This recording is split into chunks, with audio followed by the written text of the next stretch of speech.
IDPS viva! Viva! IDPS viva! Viva! IDPS viva! Viva! Viva! Viva!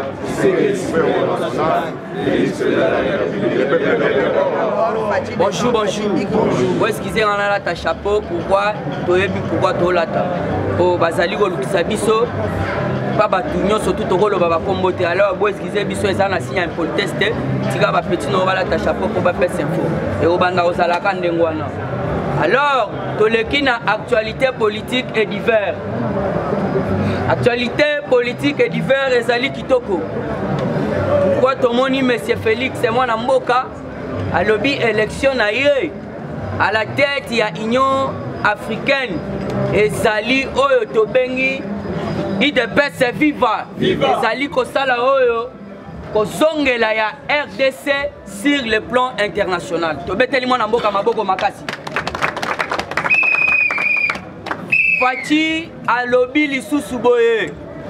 Alobi dans la politique on peut réaliser tout quand on a la volonté. Pas preuve ça que non à la kisi volonté à gratuité de l'enseignement bana baso tango félé. Malgré combativité, parce que combattre main, jamais tu la bâti. Mais ils ont déjà ligne de volonté au facha la kisi que non, na beaucoup ceux qui ont la volonté au resala makamutu. Akaj basepeli na likanisi ya oyo kofongola procès ya ba oyo surtout ba détourner mbongo ya saute de mouton. Na parquet ya makala ba fongola ki déjà. Ya matete merci yaya. Na parquet ya matete procès fongwa maki Georges Kapiamba wazali mokonzi ya Akaj asepeli na likanisi wana ya babanda ba audit déjà banda ki po mwana mboka Félix banda koya kina ba 22h na Congo azana elongi ya kanda abeti loboko na mesa lobi ezala mama na nga alie mbongo asote de mouton il faut bakanga e IDPS viva Olandi ba ebisi yo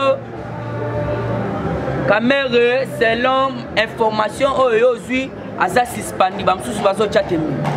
Mais ma caméra a ça bien fait. Na minute yo, biso a tu as repéré sur information, tu as en formaté. Information la nation on a donc on a pesi binoté, na pesi président Gilles. A qui a traité, na peine a qui na traité. Mais tu comprendre que non, selon présidence. Ndeto salifito information belé c'est la radio borozwaté c'est la télévision bala kiso rozwaté yo ba ebisi yo que non GLM ezali désarmé bon musalama pompera ngaya eza yangwana ko désarmé ko nettoyer appareil judiciaire mais yangwana déjà fatia sali yango est-ce que la ndango même na RTNC et puis Peter Pam a considéré qui déclaration pour la lutte contre la corruption. Nous les Américains toye kanga. Merci. IDPS viva. Alors tokoko soponi. Ceux qui ont Olandi chef de l'État tchè caméra orgé à tchè nan à distance, il faut yeba. Pour les bakotuna lukuta bango bako kabanate bo ceci c'est là. Et ça formol boye. Yeba que pourquoi caméra mokonzamboka à tchè distance. Yoka. C'est la présidence. Caméra est mise en quarantaine par les chefs de l'État. Une source digne de confiance nous apprend ce matin, à lobby, que le chef de l'État Félix aurait pris la décision d'isoler son directeur de cabinet par 3 mesures restrictives, à savoir mesures Yangwana, Onebalobi, Yaliboso et Zaboué. Il n'assistera plus au Conseil des ministres. Il n'assistera plus au Conseil des ministres. Il n'aura plus le pouvoir de signature au ministre des Finances. Et puis, il ne voyagera plus avec le chef de l'État jusqu'à la nouvelle ordre. En effet, Yoka, le directeur de cabinet du chef de l'État, est cité dans plusieurs dossiers et des détournements qui discrètement la présidence de la République.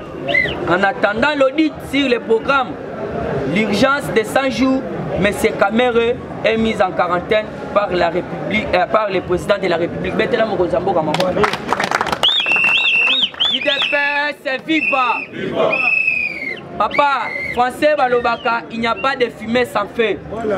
Comment ça fait-il que Kakamere 15 millions de dollars, Kakamere Makamboa, Otobenga saute des moutons, Kakamere Makamboa, Albert, en tant que directeur hollandais, na Katia présidence 3 mois, Batu Bafutamite, Mongwa 100 jours, il y a Kassai oriental, Kassai occidental, Basuité.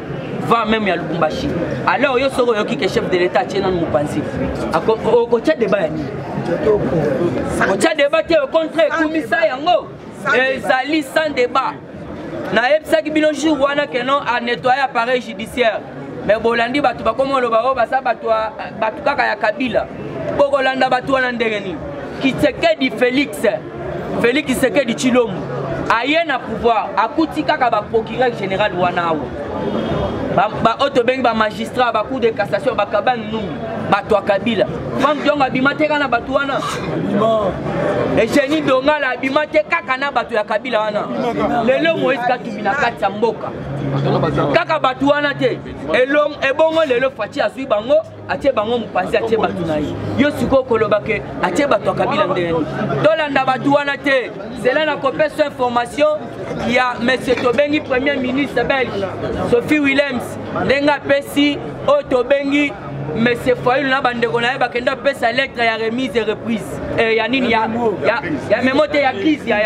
Alors, pourquoi Bangonyo surtout Baché, Mupanzi, Balobi, Bazadi sous la politique, na copé ce message. Toleki, Nalani, M.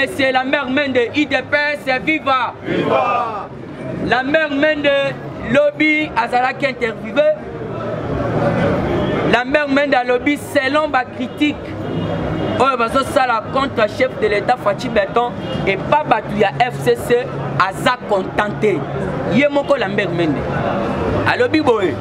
Il est temps de Félix qui se dit de travailler très calmement.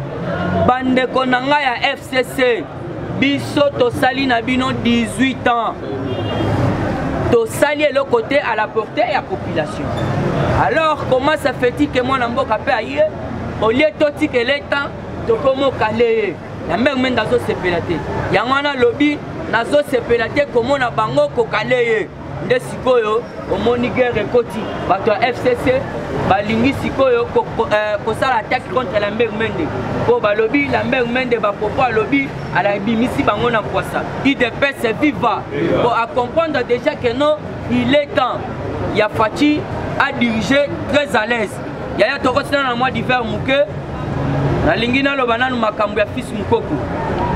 Babenga pas ba diaspora de part et d'autre on a une betolo lisoloté mais koyoka koto il y a des conflits internes biso balingi bazwa président na biso Gilles bakotisa na biloko wana alors président Gilles azana likamute na fils Mukoko ezala ki ba rumeur etambola ki na Facebook réseaux sociaux pour mona ki même photo que caméra apesi fils Mukoko bureau na kati ya présidence mais bato ba fetaka présidence bazali est-ce que basi ba mona nani fils Mukoko na bureau na présidence yemoko aleka na chaîne lobby à démentir Rango.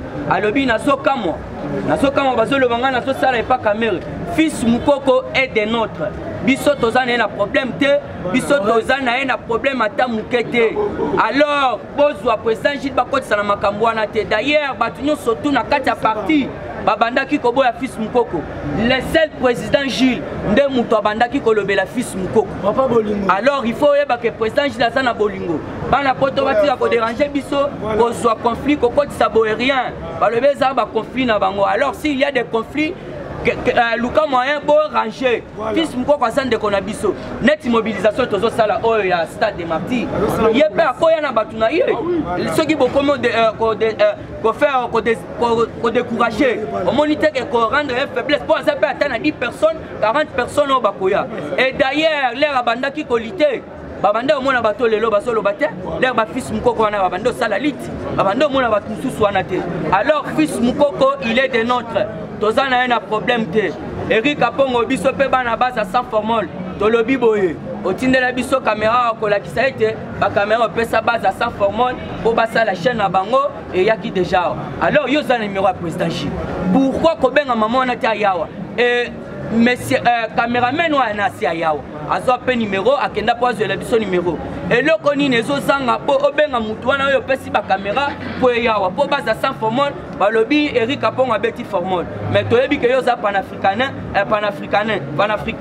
ofanda kana États-Unis na Caroline du Nord alors baza sans formol bazela ki biloko na yo lelo bazo landela yango tozo mona suite te topesi yo mbote mais kako landela biloko wana ya na sans formol maman Marie José topesi yo mbote maman Jaël topesi yo pe mbote ba maman nyonso tu diaspora topesi bino mbote tozongi na kati actualité pona ke koshite ba président ba yebele Peter Pam Olandi Peter Pam IDPS viva Peter Pam lobby bakutanaki na Ilunga yaya bakoyebi so babeti diplomatie ya ba relation bilatérale entre autres ndenge nini bakosala boye ceci cela ndenge baza ba partenariat na Félix ya paix et prospérité mais keba en coulisses il paraît à Pessi Oto Bengi Ilunkamba liste ya ba criminel IDPS viva à Pessi liste ya ba criminel oyo batuana il faut basa la prison alors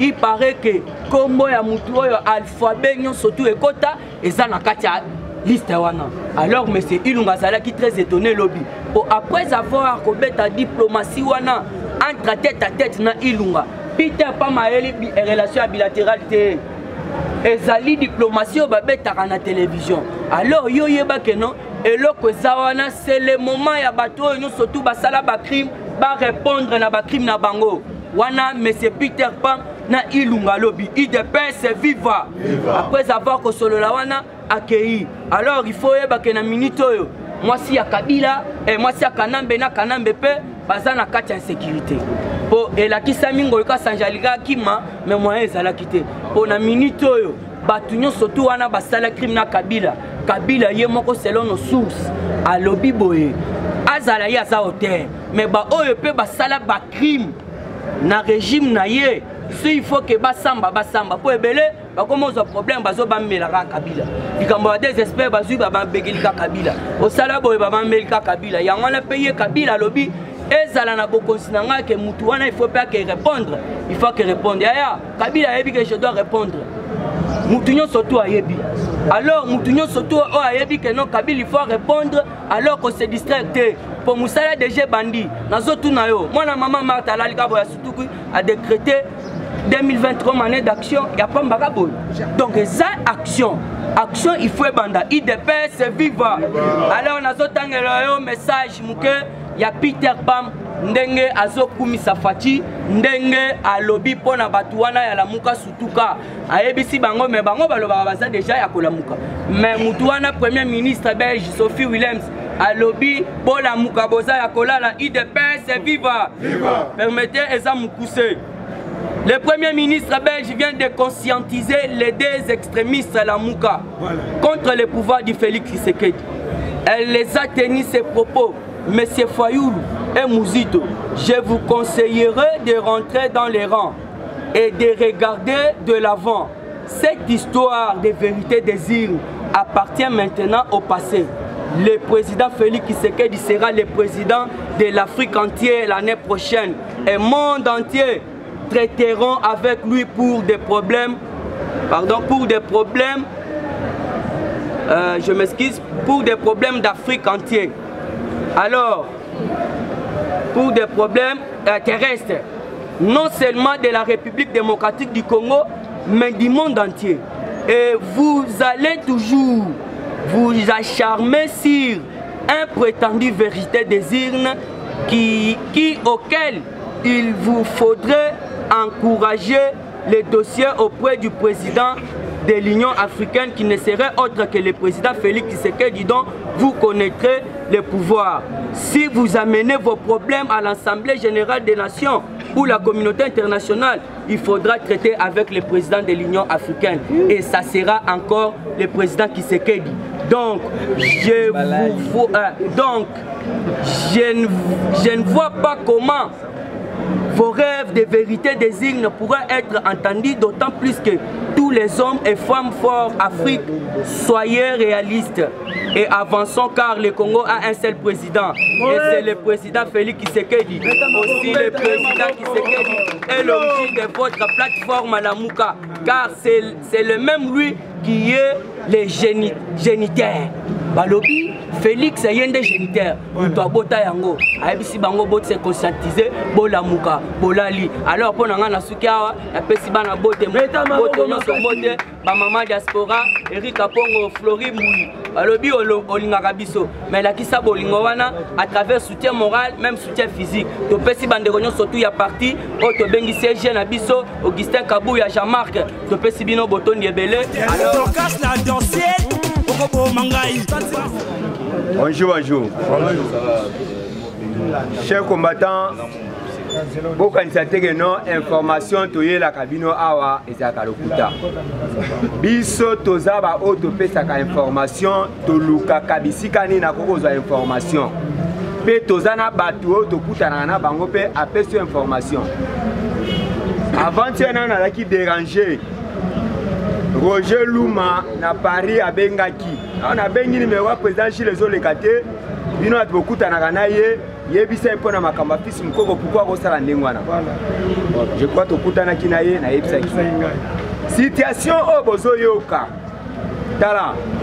Boye bakeno Félix Kuba na politique. Soki tangu to ndolo bakeno ko kamere to sangana ye boye na boye na boye. Ba peuple congolais balinga lobani na bomoni muninga asungie batambo tamboli na ye lelo o kaka sanene abwakisi ye lokola za mukolo na politique ayebi kobimisa mutakala ya mutu na politique il peste viva viva ye ayeba ki bien que non muto ya za moyibi fona sala nini na chaye awa na kokanga e facile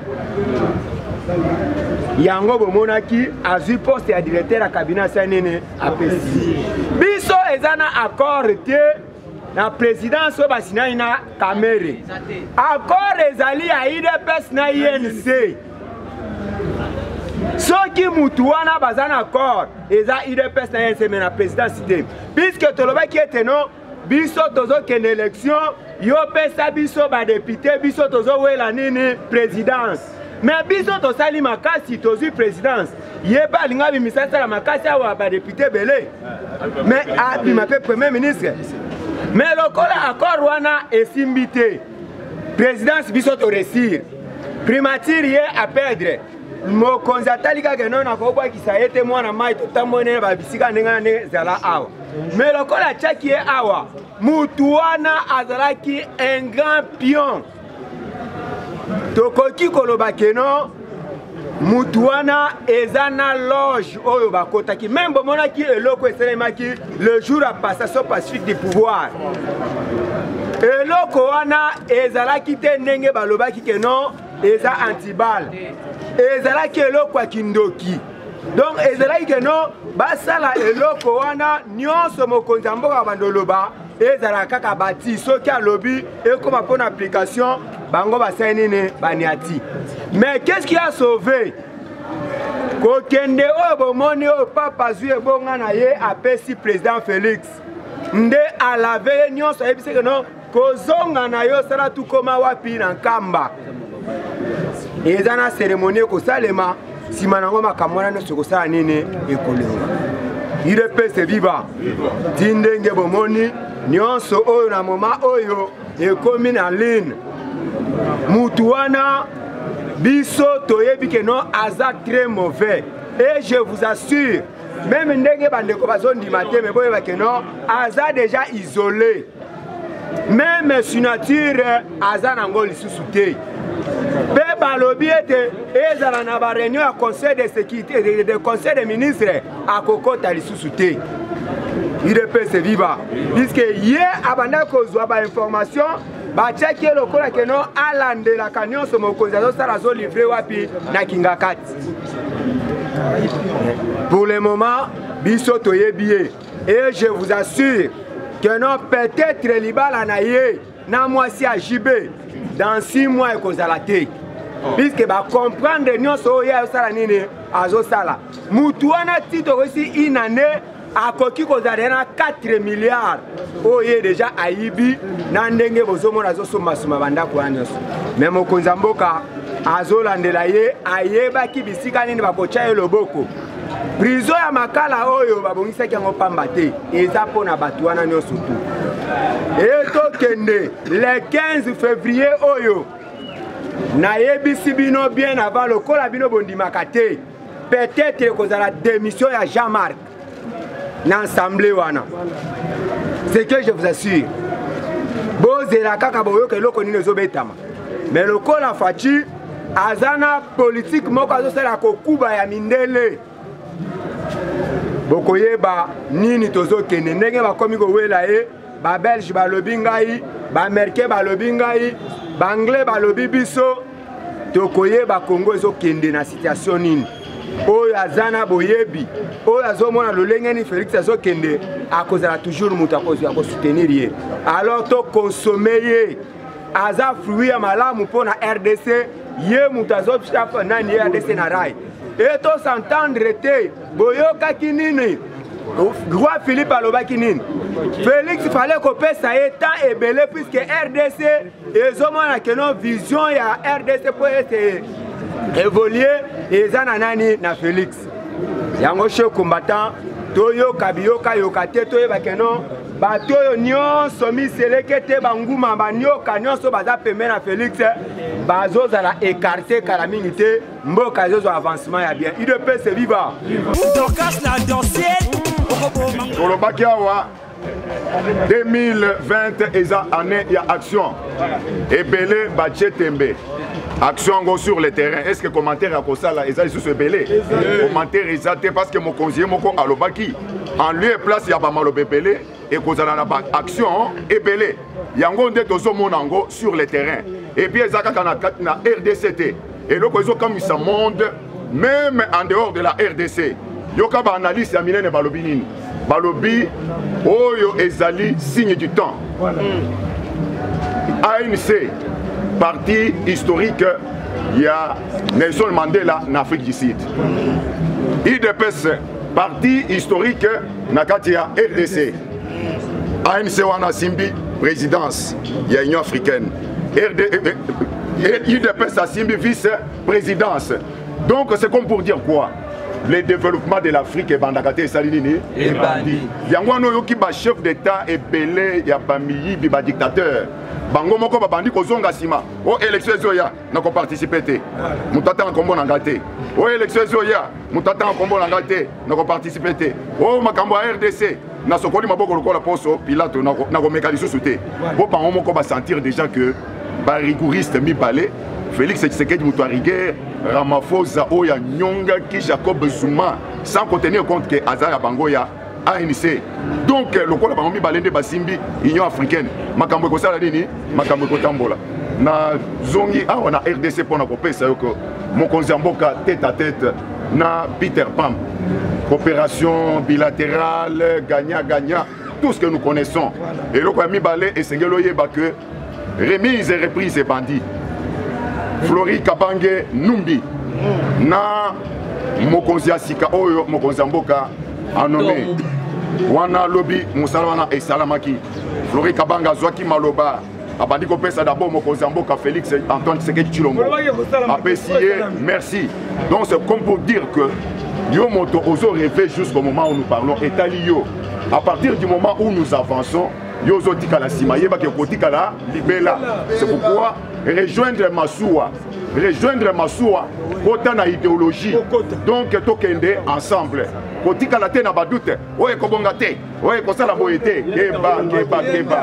donc train ezokende na kosisa na biloko mibale oyo fongola matoi oyoka eloko ya liboso ezali par rapport ya augmentation ya ba salaire ya ba enseignant et sengelo yeba ke par rapport ya dossier wana ezana bosoba ebele tobandi koyamba basi ya enseignant bazoya bazolela basi ya enseignant ebele bazoya déjà bazolela enseignant ebele babandi kokima bandako bakomi ko bakisa ba bureau na ba tiroir ne fisque pour na 400 000 na 500 000.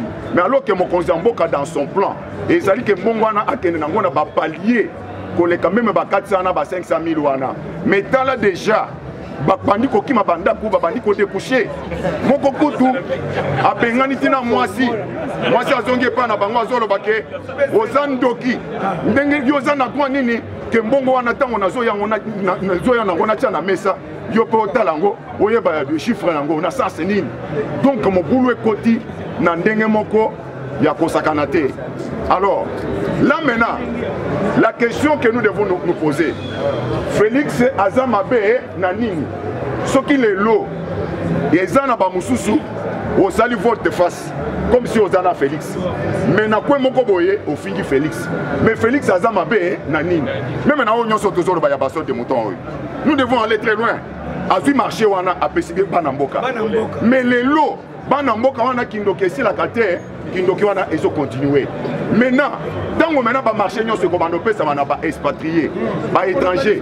On va condamner les autres Félix c'est que Félix Azamoutumabe.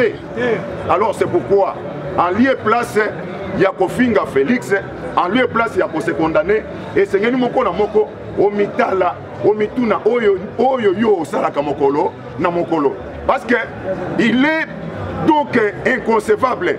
Oh, tous ont la clarté. Oh, ma cambo est tambola. Mais qu'est-ce que toi tu fais?